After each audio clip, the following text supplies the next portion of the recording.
Hey everyone, welcome to Christ Built Life. I'm Leo Gonzalez. Today I am so excited about my guest. I am here with Dr. Jason Chiriano with Viva Life Healing Centers. I am so happy you accepted my invitation, Dr. Jason. You have no idea. Appreciate it. So, a little bit about Dr. Jason. Dr. Jason was a former head of cardiovascular surgery at Loma Linda. Is that correct? No, I was vascular surgery at Loma Linda, but Okay. I did serve in leadership positions at multiple hospitals, including chief of surgery. And then I was also on the academic side, so did president of the Southern California Vascular Surgery Society. That's what it was. You were president of something. I don't remember what it was. Yeah. So, I've been involved in academics for years in vascular surgery throughout my career, and then transitioned over. So it's a little bit of a, you mentioned transition. So why did you decide to start something like Viva Life Healing Centers? And what is it that you guys do here in this facility in Rancho Cucamonga?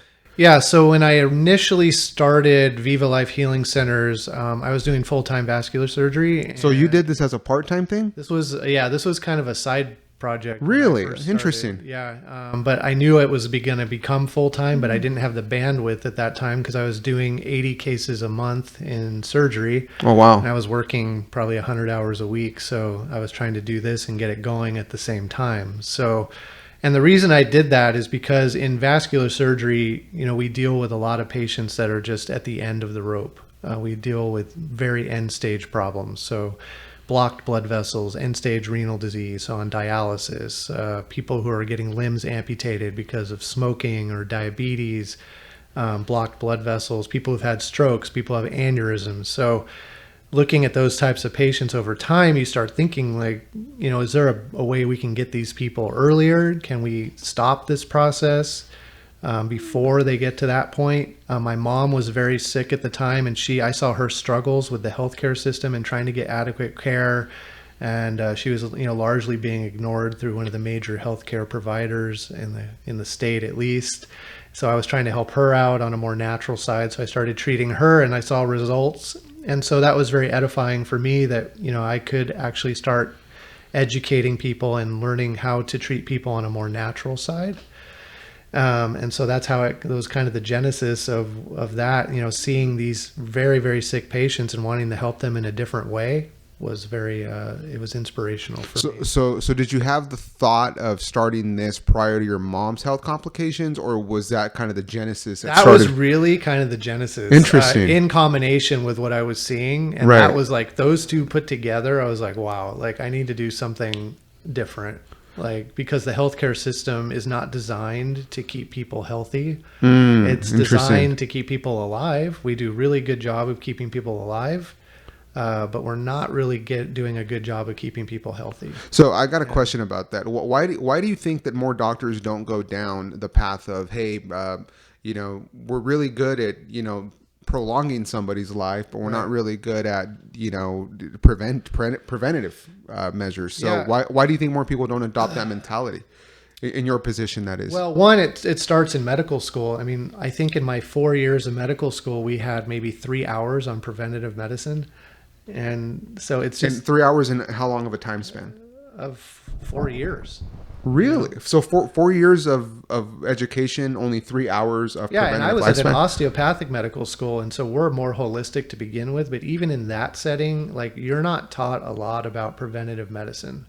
Interesting. What's osteopathic? You're talking to somebody who's completely ignorant. So osteopathic so there's allopathic medical school and osteopathic medical school. Okay. Allopathic medical school is your traditional MD doctor. Osteopathic medical school is a DO, so doctor of osteopathy. So we learn all the medicine, same thing MDs learn, but we also learn manual manipulation. So basically like what chiropractors do. Oh, interesting. So chiropractors actually split off from osteopaths. Osteopaths originally started the manual manipulation, but chiropractors then split off into their own field. Got it. But so on that realm, like, we did learn a lot about total body health through manual manipulation and how that can influence health, which was really cool and very useful.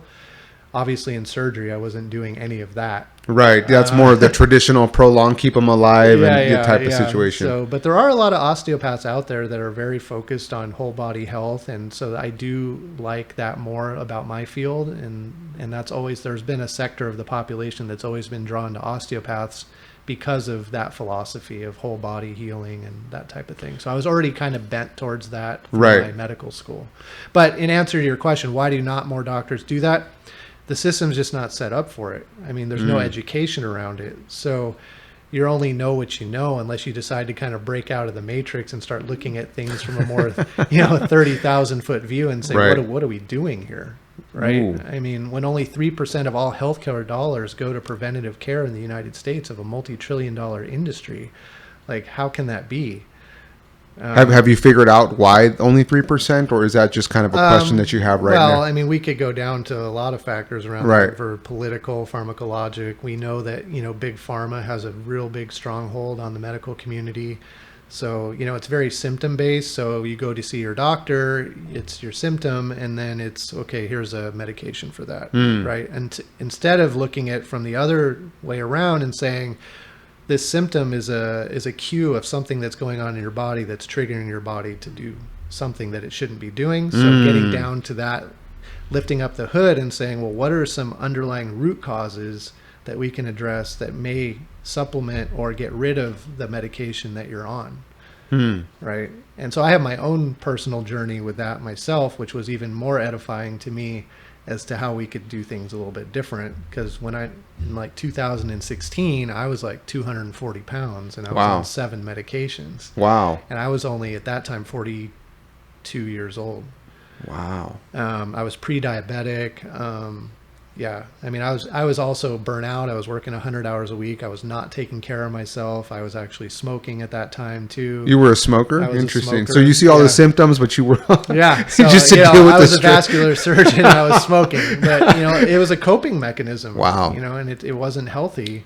So I had to take my own health into my hands at that point. And actually, I met a nurse practitioner at that time who was pretty transformational in my thinking about health and how she approached me. She was the first person that approached me that way.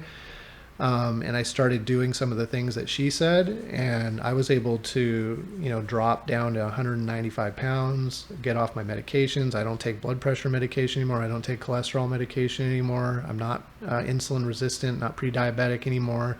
Obviously, I cleaned up my lifestyle and my eating habits. And did you stop smoking? Oh yeah. Okay, good. Yeah. So I don't want to skip over that. So what tips would you give to somebody who wants to stop smoking but they can't?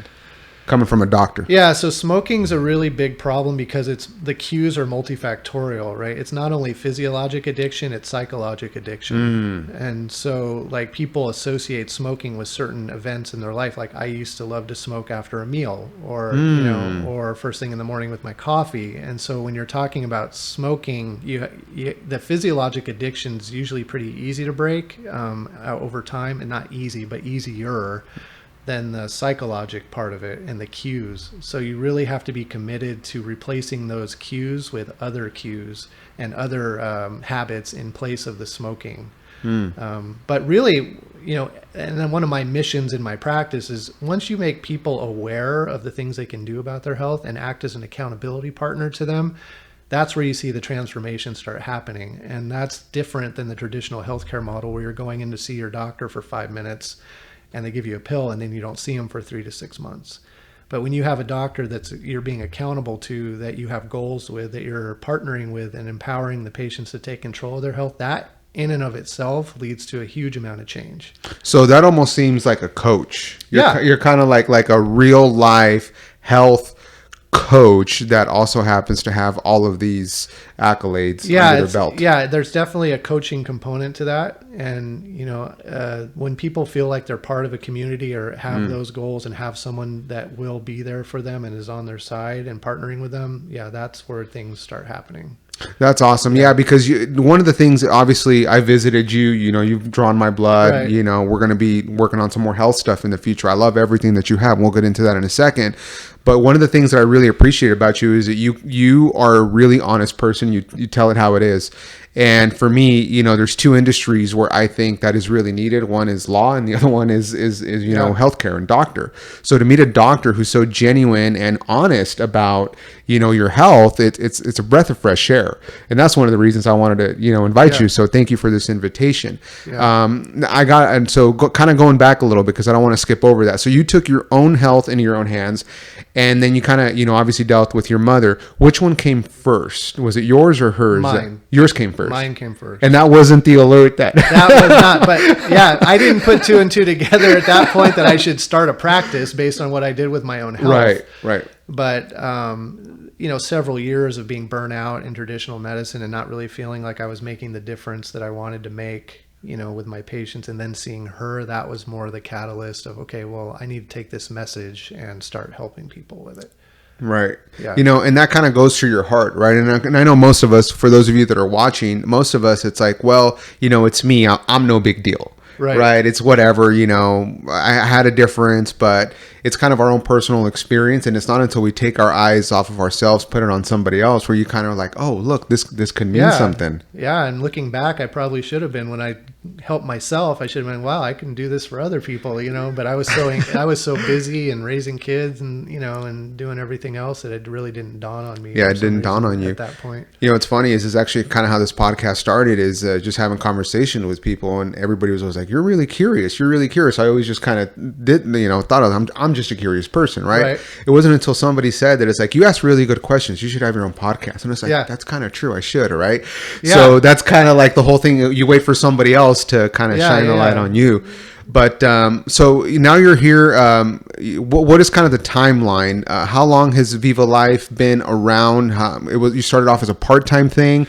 Now it's your full-time thing. Kind of give us a little bit of a story of how that came about. Yeah, so we started in 2019, and so you started this right before COVID. Right before COVID. Wow, that's interesting. November of 2019, we got our office, and then obviously COVID hit March 20th, I think. How did that impact your practice? I mean, and you were still doing your other stuff. I was still full-time vascular surgery at that time. And you started this right before COVID. Yeah. Oh my gosh, what a time. Yeah. And so the fact that we're even still here, because obviously, we're a fee-for-service concierge practice. So what's fee-for-service? Sorry. So we don't take insurance. Oh, fee-for-service. I thought you were like FIFA. Like I was like, I don't know. No, fee-for-service. Yeah, okay. Because most of the things we do aren't covered by insurance. And okay, got it. We're very concierge here. So patients that come in here they become like our family. Right? Yeah. So the fact that we even survived like that whole economic, time when the lockdown was happening, like that was like amazing. And it's like a miracle that we're even here. I think it was like the worst timing ever. Right. So yeah, started in 2019. I was still doing full-time vascular surgery till like 2021. Oh wow! So during that time, and then I quit that practice. I still do part-time vascular surgery. I take call at the hospital because I like to keep my skill set. Right. And I enjoy doing surgery, but I'm here, every day, 9 to 5 essentially. So what was it like during starting this and having COVID? Because I'm thinking of like, my dad actually was in the hospital with COVID during that time, and they wouldn't let me pass the reception area. And I needed to take a test and then all sorts of other stuff. So I couldn't imagine anybody working inside, especially somebody from your position, seeing the stuff that you get to see. So what was it like being in the hospital, your experience during COVID and kind of getting this going? What was that experience like? Yeah, it was very strange, to be honest. And on the vascular surgery side, so I was at one of the hardest hit hospitals in the country, actually, St. Mary's Hospital up in Apple Valley. Really? That's right. I do remember. One of the hardest hit hospitals with COVID. Yes, I do remember that. So, when it first started, we were having to gown up in hazmat suits essentially, and like it was a big deal, right? So, and we had people lined up outside the ER. It was really busy. On the vascular side, we were seeing a lot of complications from COVID, from clotting. Like a lot of people were coming in with clots in their blood, which it was a very different type of clot. If you know what clots look like in surgery, they looked different. There were younger people getting clots, and so I knew even before the whole thing came out about clotting risk with COVID, and even with the COVID vaccines, like I saw it and I was like, something's going on with this virus and what was going on with the clotting. When was this with the clotting? Was this I like saw it right when it started. So that was like 2019 or 2020 when it started, when oh COVID wow, hit. Like we were seeing a lot of people coming in with these really bad problems. Yeah. And then once the vaccines hit, we saw it again.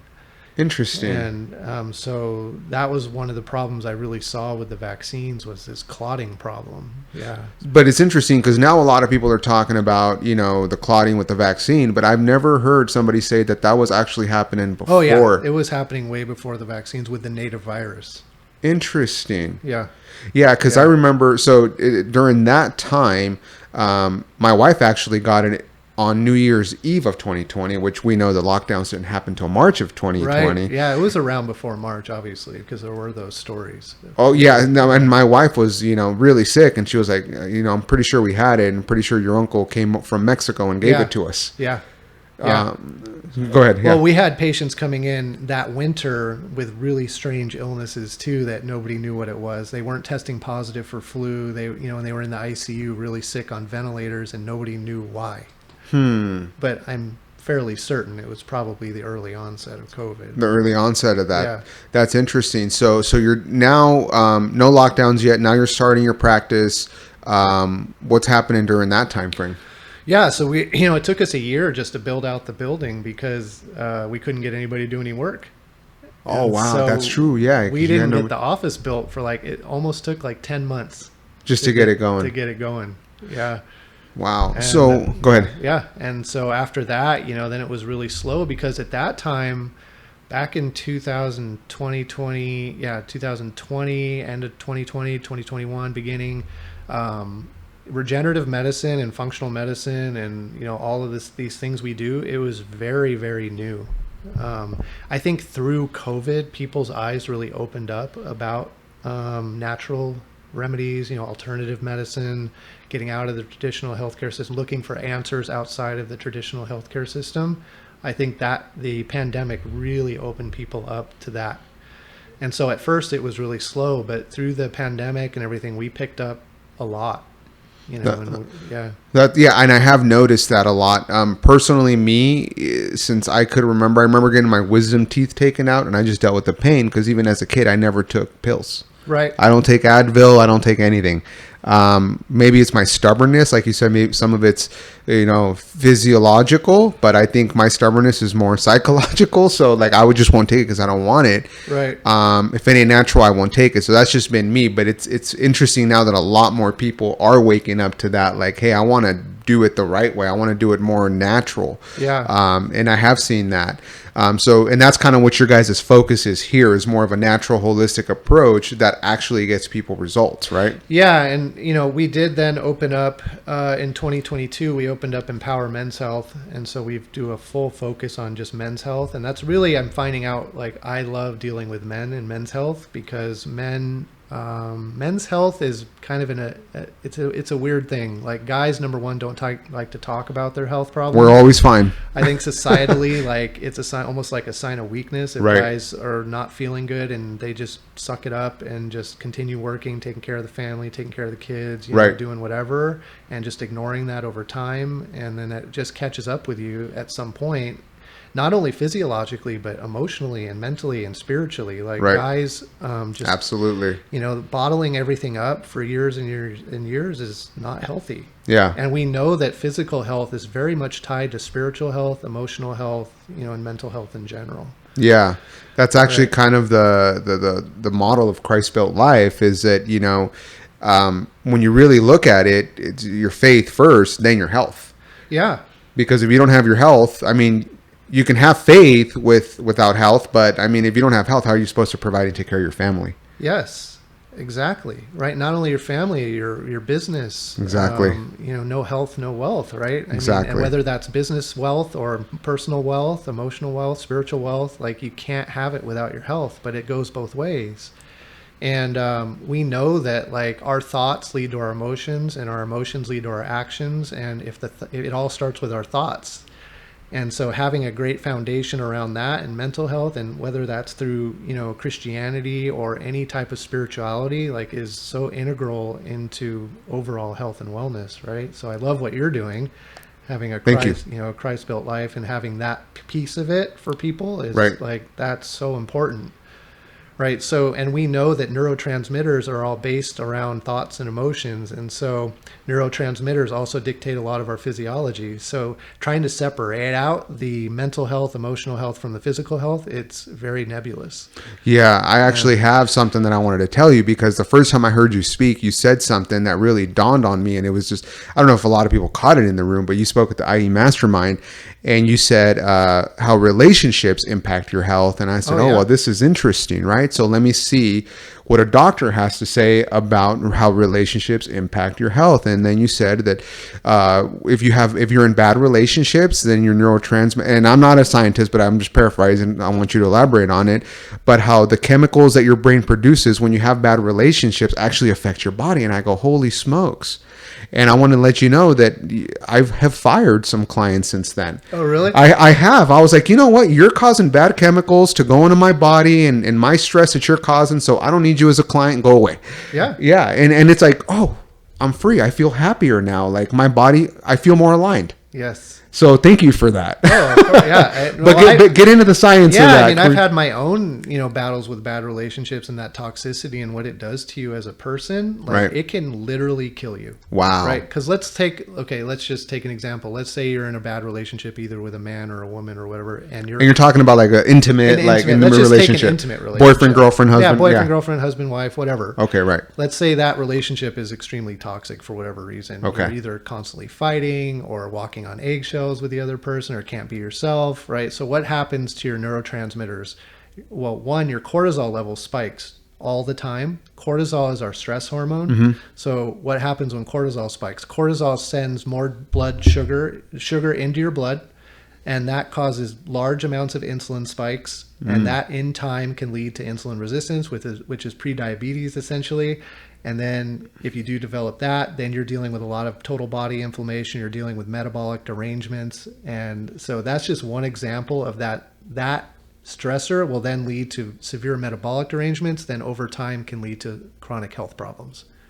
So what you're saying is that a bad relationship, and what I'm hearing is it doesn't even necessarily have to be bad. It just has to produce cortisol, which could be any type of stress. Right. Can lead to being pre-diabetic. Over time. So chronic insult, right? Over time. And that's why stress in and of itself is not great over time too. For all you business owners out there that exactly. that like to be on the grind and the hustle. We can't escape stress. We all Right. have stress. We all have it. I mean, that's just life, right? Right. So just say, I want to lead a stress-free life. Well, good luck. But how you deal with the stress and Right. how you mitigate the stress and how you protect yourself from undue stress and what you're doing around the current stress that you have can lead to severe, impactful health outcomes.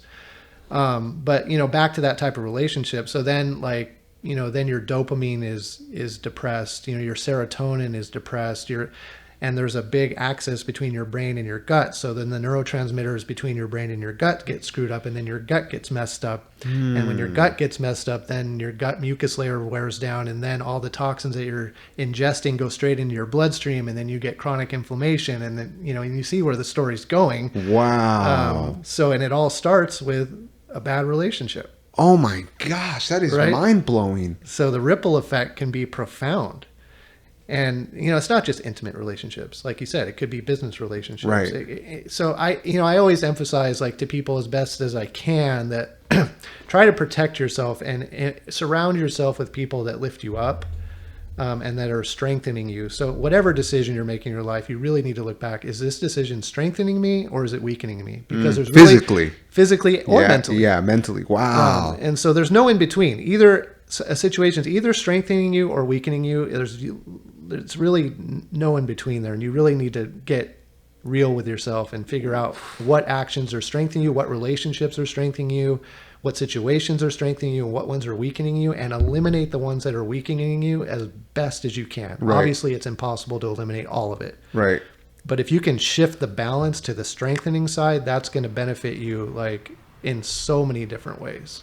Guys, now you guys see why I wanted Dr. Chiriano on this, because this is mind-blowing stuff, because for me, I've always been a yes person my entire life, right? So for me, it was almost like I didn't know how to say no, or I didn't know if I would justify reasons why I would have to say yes to somebody, because I always feel it's always been in my heart to help. Right. Right. But sometimes somebody else's intentions aren't as good as yours are. And then you get put in situations where it's like, I should have said no, but I didn't know I was going to be in this position. Now, since you gave that talk, it's almost given me like more of a reason to be stern with people and say no up front and be like, you know what, I feel that this is going to cause me stress. And if it's going to cause me stress, then I'm going to go down this, physical, way of feeling that I don't want to go down. So it almost gives me the strength now to be like, you know what? No, thank you. I don't need it. Yeah. Yeah. And you're always trying to weigh it, right? Right. I mean, obviously some things you have to compromise on, but really I'm the same way. Like, in my profession, we're trained to say yes. We're trained to help. We're trained to ignore ourselves. Right. I mean, in residency, I worked 140 hours a week. Oh my gosh. It didn't matter if I was tired, sick, angry, upset, depressed, happy, like Right. you still had to work and you Right. still had to take care of patients. So doctors are notoriously bad for this. And I also think, business owners are really bad for this. Yeah. Because, they really are so focused on everything else that they're ignoring themselves. And so I like working with high performers and business owners and trying to get them to realize, it all starts with you and protecting yourself. And you shouldn't consider it selfish. You should selfish. You should actually look at it as being selfless, because when you're healthy and you're operating at your highest self, then you can spread your message to more people and what you're trying to impact the world with. So that's actually selfless, right? That's a dime right there. Right? That's a dime. I've never thought about that. So it's actually more selfless to work on yourself and your health than it is to neglect your health, because you're giving more of yourself. And I did a podcast with Nick Pies yesterday, who you spoke at his event, Infinite Growth Expo. You spoke a little bit about that, but I don't want to skip over the fact that this theme keeps coming up. And as a Christian, I believe that, I drink from an endless cup, right? And that endless cup is the Holy Spirit constantly pouring on you, on your faith. And then from that faith, it goes to your health. If you neglect your health, well, guess what? You stop the flow. Right. Of you and the Holy Spirit and what the work that's being done in you and the work you're doing in the world. So forget about your family, forget about your marriage, forget about your business, because the moment that you move providing above health, then guess what? You just stop the flow. Yep. Everything else stops. Everything else stops. And that's why I try to keep that, spirituality. I get fed by the Holy Spirit. The Holy Spirit feeds me personally. I get to focus on my health, and then my health, I get to focus on my marriage and keep that in alignment, because if one of those is off out of sequence, well, then guess what? The whole puzzle piece is off. Absolutely. And you just put it so eloquently beautiful that if you neglect your health, it's actually selfish to neglect your health. Like that, I've never heard of that. Yeah. That's awesome. Yeah. Yeah. I want to go back to men's health. So you do have some, I don't know if you guys can see this. There's a UFC poster back here with Dominic Reyes and John Jones, which, by the way, I believe Dominic Reyes won that fight, the first one. Even though he didn't, I think he got cheated. He completely put a beating on John Jones. But anyways, he's one of your clients. Yeah. Did he come from your men's health part of the business? No, he actually came more on the Viva Life side. He came in with an injury, and so we were treating him on the regenerative side, trying to get him back to health. But so he's been with us a long time, and he's had really good results. And now he's fighting December 7th in Vegas. Who's he fighting next? Anthony Smith. Ooh, that's a contender. Yeah, that's so probably a Dominic's contender. ranked 13th, Anthony Smith ranked 12th. Right. And so light heavyweight. So that's a pay-per-view in Vegas. That's awesome. So is there a correlation between the clients you see that fight and the business owners? Is there like a... Well, the business owners don't have as many physical injuries. Unless you're a contractor, right? Or a roofer. No, we do treat a lot of law enforcement and a lot of first responders. And so they come in with a lot of injuries. And we really love treating first responders and law enforcement and giving back to them for them keeping us safe. So yeah, absolutely. But we see a lot of those guys, and we've made a big difference with a lot of those guys. So out of everything you have going on at Viva Life, because you guys have a lot, I'll let you, talk about whatever you have, but which one are you most excited about? Which service now that you offer is the most excited one? So the most exciting thing for me right now, what we're doing and what I'm most passionate about, is we're starting a total transformation program for men.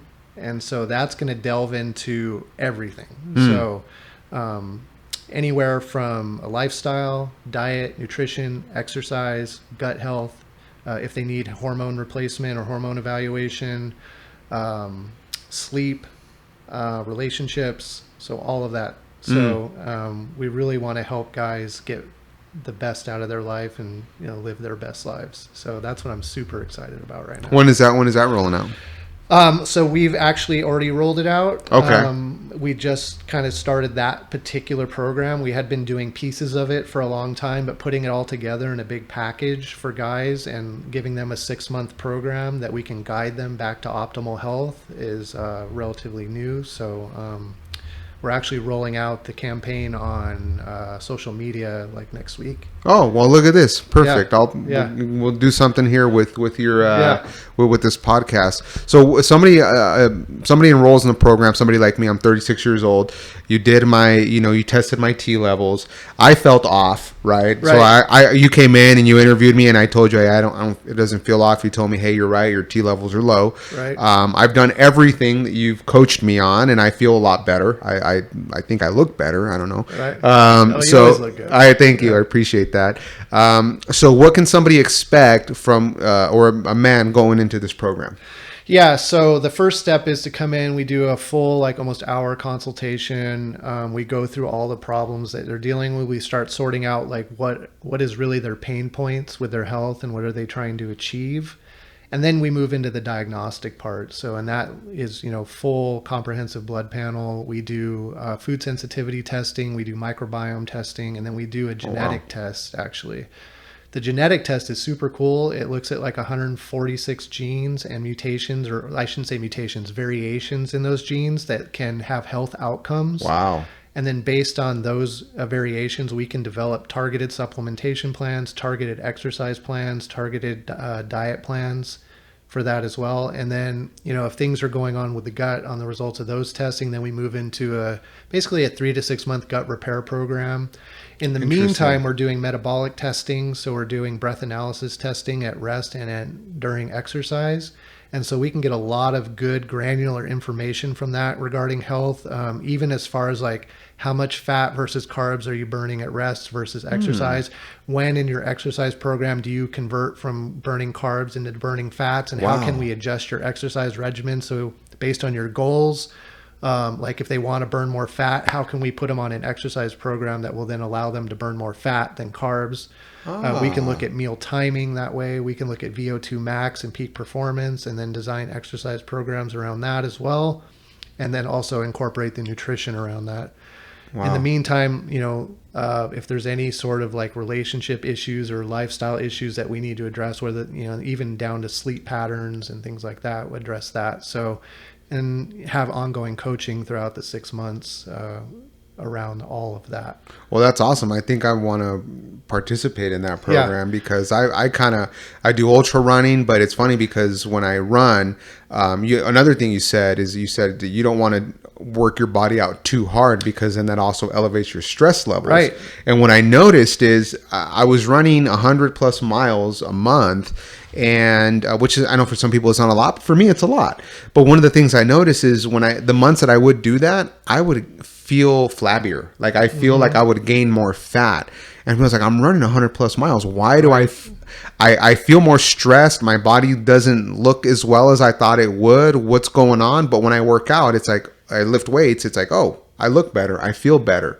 So I'd probably be a good candidate for something like what you. Yeah, because I think everybody tries to put everybody into a box, right? And they say, okay, if you want to burn fat, do this. Or if you want to increase your endurance, do this. What they don't take into account is the individual variability. And the only way you can know that is actually by doing this kind of more extensive testing. Right.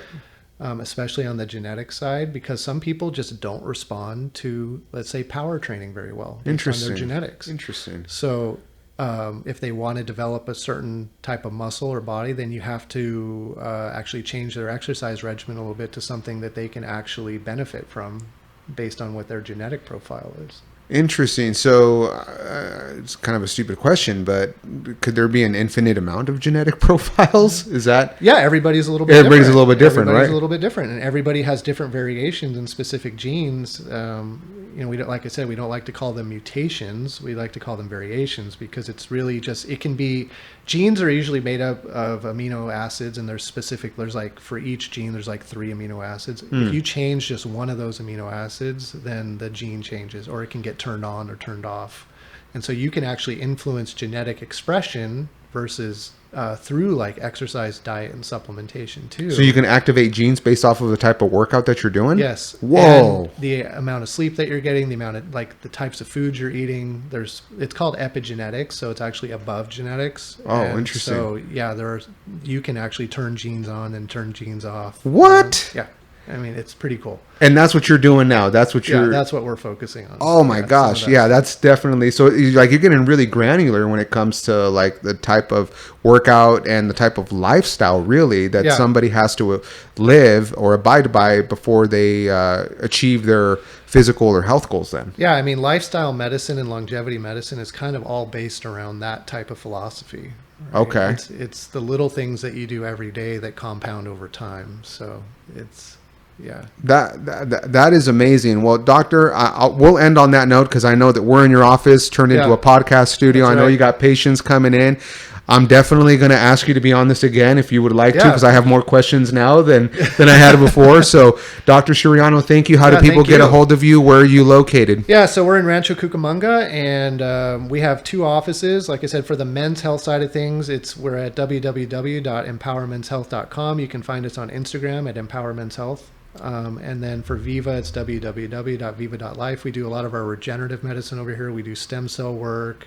We do recovery, post-surgical, weight loss, those types of things, not just for men. Yeah, I wanted to get into the stem cell. We'll save it for our next Yeah. podcast because I Yeah. know you got patience. Guys, thank you so much. I've learned so much. As always, having somebody like Dr. Chiriano in your corner is unbelievable. So thank you guys for watching, and like and subscribe. Take care. Thanks. Thank you, doctor. All right, yeah. Yeah.